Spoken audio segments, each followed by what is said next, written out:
Hello, my name is Tony. In the 1970s, a series of paperbacks under the Corgi brand were published in the UK. They were war novels by author Sven Hassel, a pseudonym for the Danish-born Borg Willy Redstead Petersen. Petersen fled the Depression in 30s Denmark to join the German military. He was rejected until he became a naturalized German citizen. He joined as a soldier in Hitler's army, serving as a tank driver in the 2nd Panzer Division during the invasion of Poland. He went on to serve on all fronts except North Africa in several panzer battalions. In the 1950s, he began writing a series of novels narrated in the first person about the exploits of the 27th Penal Panzers, a force made up of expendables, criminals, court-martialed soldiers, political undesirables. Violent, cynical, critical of authority, and filled with bloody explosive action, when Corgi republished them, they were a tremendous success. Titles such as Legion of the Damned, Wheels of Terror, Monte Cassino, and Liquidate Paris held immense appeal for a new audience of predominantly male teenagers, myself most definitely included.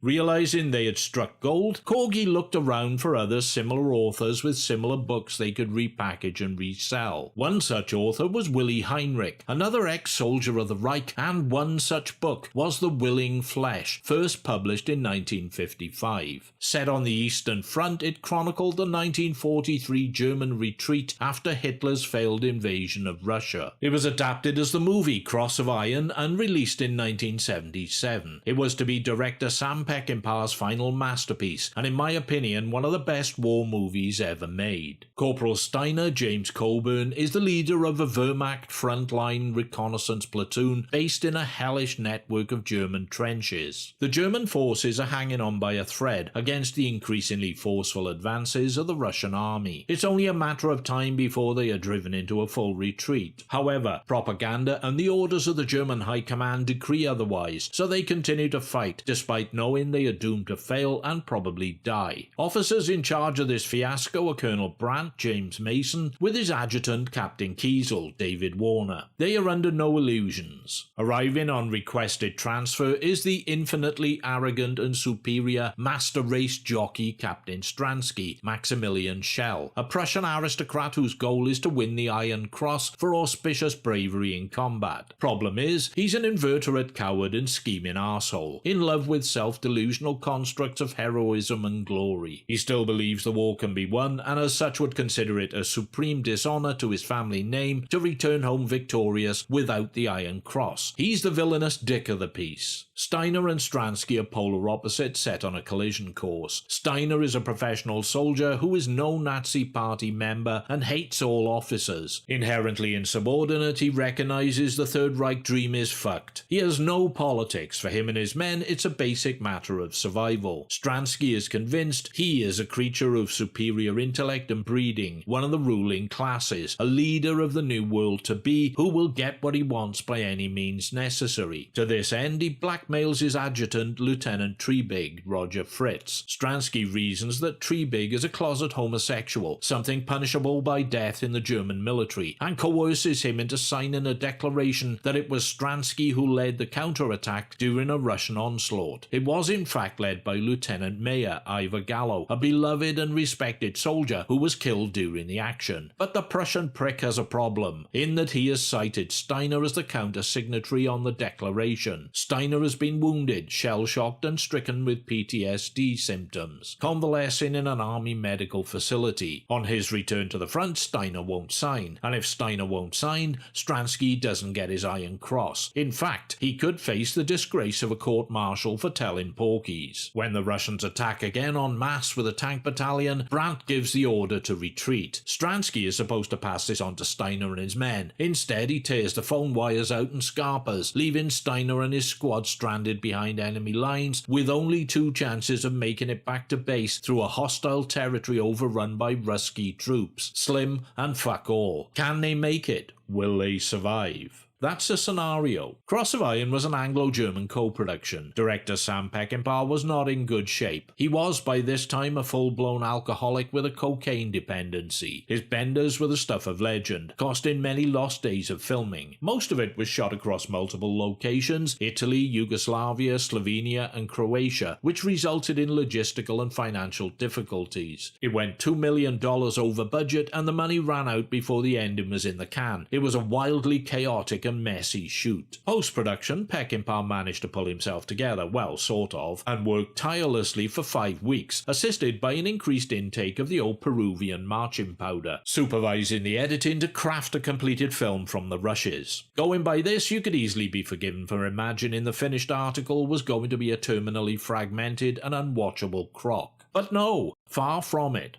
What resulted was one of the most powerful, inspired, creatively pyrotechnic, action-centric and resolutely anti-war movies ever made. Its sweep, scope and execution border on the damn near epic. Hammered together on a wing and a prayer, it was Peckinpah's last movie masterpiece, his last hurrah, and here's why. First, the characters and the acting. The acting is impeccable throughout. James Coburn cites Cross of Iron as his personal favourite film he appeared in. In my opinion, the reason is he knew quite rightly it's where he gave his best, most emotionally charged screen performance of his entire career. I'm betting he found it a challenge, but it's one he rose to and met admirably, acquitting himself with remarkable prowess. His Steiner is a compelling creation, a battle-weary warrior, cynical and damaged, yet still retaining flickers of compassion, unswerving loyalty to his men, and occasional philosophical pondering. Coburn brings him to life, the harshness of his existence etched into every line and expression on his face. James Mason and David Warner are an appealing double act. Mason as a more grounded Colonel Blimp type, fully aware that his days are numbered, and Warner as his surrogate son, a burned-out chain-smoking intellectual who is laid low by the hopelessness, horror, and futility of the war in which he finds himself trapped. Then there's Maximilian Schell as the preening elitist Stransky, who is in fact as inept and blundering as he is cowardly. When shells start to fall, he jumps, flinches, hides under a desk. When the Russians attack, he is thrown into disarray, panicking, losing his head, barking meaningless orders, and making absurd demands for reinforcements that don't exist. And when the dust settles, he callously and with cold determination tries to take the credit for the heroic actions of others. Schell is wholly convincing as this would-be self-styled ethical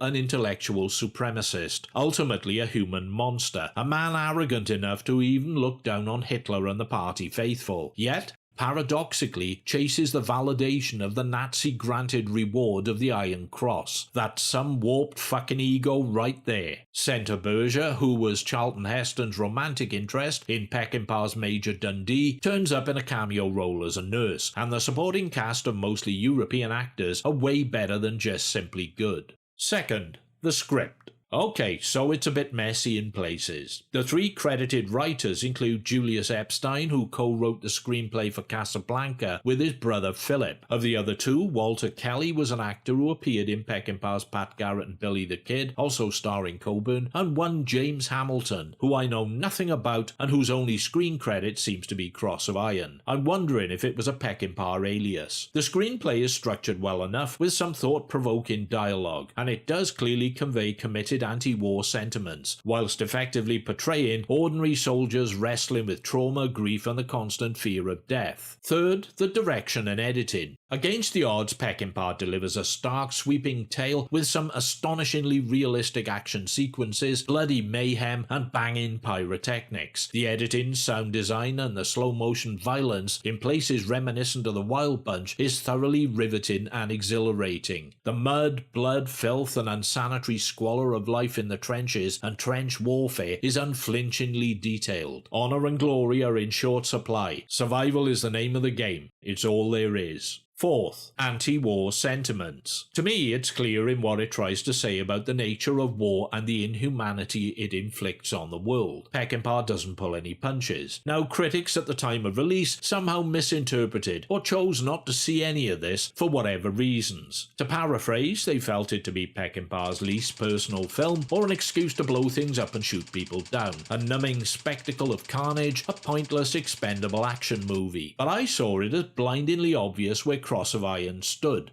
I mean, if you watch it, it's up there on the fucking screen in front of you. You can't miss it. If you watch it, that is. Some examples as evidence. The opening credits are a montage of vintage clips and images chronicling the rise of Nazism, Nazi atrocities, warfare and death, whilst the children's folk song Hanschen Klein, sung by kids, is played in the background. Intercut into the tune are segments of Ernest Gold's robust main theme. It's a hard-hitting intro that sets the tone. Following a successful assault on a Russian gunnery post, Steiner and his men capture a Russian boy soldier and take him back to their line. Stransky wants the prisoner shot, but the men hide him in their quarters. With the Russians about to attack, Steiner walks the boy to the woods and sets him free. In return for his compassion, the boy throws Steiner his only possession, a harmonica. The Russians attack, and the boy is machine-gunned by his own side. Perhaps the most chilling and damning indictment of any war is the meaningless deaths of innocent children. If this is not an anti-war statement, then I'm missing something, sweetheart. Wounded and shell-shocked by mortar fires, Steiner is transferred to a serene convalescent hospital set in a large country mansion. He is confused, traumatized, suffering with a dissociative phenomenon which causes him to hallucinate and see dead comrades. He behaves violently during a visit by a general who has apparently come to boost the morale of those scarred, ruined and limbless casualties of war. At one point, the general makes to shake the hand of a soldier in a wheelchair. The soldier offers him a stump. He moves to shake the other hand. The soldier offers him another stump, then offers him his foot. The general's parting shot: he wants 65% of the casualties returned to active service in 2 weeks. It's a startlingly disposed and meditative sequence, dreamlike, nightmarish, reflecting the state of Steiner's fractured and shell-shocked psyche. An episode which slows the film down, yes, but it has a very powerful anti-war message to deliver. I feel this because that message is one I took delivery of when watching the film, because I did concentrate on watching it, rather than fixating on how I could tear it down and dismiss it, like some critical snobberazzi wrecking ball. Throughout, the action depicts war as a dirty, obscene business, and no matter how exciting, thrilling or suspenseful it may be, does not seek to glorify or glamorize war in any way. I have nothing against war films that do, in fact quite the opposite, in the name of entertainment, but Cross of Iron is not that sort of war film. To suggest or decree that it is a gross misrepresentation. Fifth, the betrayal and the aftermath. Steiner engages in a sexual affair with Eva Centerberger, a nurse at the hospital. However, on seeing a member of his unit preparing to return to the front, he abandons her and opts to leave. On his return, he finds Stransky waiting for him to sign on the dotted line so he can claim his Iron Cross, and a dyed-in-the-wool party member and fascist creep Zoll as a new addition to his squad. Steiner refuses to sign, so when the order to retreat comes through, Stransky neglects to pass the message on, so that he and his men are left behind, cut off in enemy territory. This is the cue for an action-packed endgame and some of the most incisively orchestrated battle scenes ever seen. There is a raw, visceral beauty in the way that Peckinpah frames the bloodshed, explosions and destruction, dreamlike yet punishingly realistic. It benefits from some of the most precise and thoughtful editing of any of his movies. 6. Misogyny, but with a twist. In their struggle to return to their line, Steiner and his men come across an all-female Russian detachment occupying a farmhouse. And knowing Peckinpah and his alleged mistrust of women, my first thought was, all these chicks are gonna get raped and die.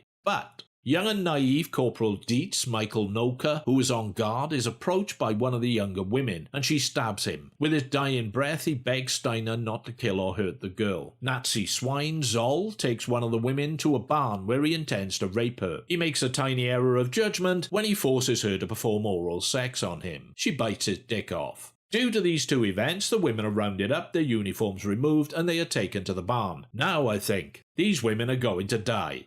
But Steiner simply locks them in with the rapidly bleeding out Zoll, whom he leaves to their not-so-tender mercy, and the unit moves out. Steiner marches his men dressed in Russian uniforms and masquerading as prisoners across no man's land. Stransky knows they're coming in because they radioed ahead, but he suggests to Trebig that they be deliberately mistaken for Russians. Trebig orders his men to open fire, and in the most emotive and gut-wrenching scene of the film, they are savagely cut down by their own side, in a sequence reflective of the ballet of bullets and death at the end of the Wild Bunch. Only Steiner and two others survive. 7th, 1,000 Deaths. When Steiner confronts Stransky, bearing in mind he's just emptied a machine gun into Treebig, the expectation is he's going to kill him. Instead, he decides on a more subtle and much more fitting punishment. He hands him a machine gun and offers to show him where the iron crosses grow. I'll show you how a Prussian officer can fight. And I will show you the iron crosses grow. Stransky is too invested in egotism to refuse, and with the Russian forces overrunning the place, joins Steiner in the fight. It's a variation on the quote derived from Shakespeare's Julius Caesar, that, to paraphrase, the brave man dies but once, whilst the coward dies 1,000 deaths. Something like that. In combat, Stransky exposes his true self, panics, trips over his own dick, drops his gun, can't figure out how to reload it, and Steiner laughs uproariously at his complete and utter humiliation. He is reduced to an absurd figure of abject mockery. Another slideshow of atrocity plays over the end credits with a repeat rendition of Hanshin Klein, accompanied by Steiner's continuous laughter in the background. Now you can't tell me this isn't a great film. Or you can, but if you do, I'm not buying it, and you can go boil your fucking head. After seeing Cross of Iron on initial release, Orson Welles, who knew a little bit about making movies, cabled Peckinpah and told him it was the best war film I've seen about ordinary enlisted men since All Quiet on the Western Front. When Ian Johnston reviewed the Blu-ray version in 2011, he found it to be a real classic, a poignant reminder of the brutal obscenity of war that has rarely been equalled. So, you see, there are some people who actually watched it, really watched it, and saw it for what it was and is.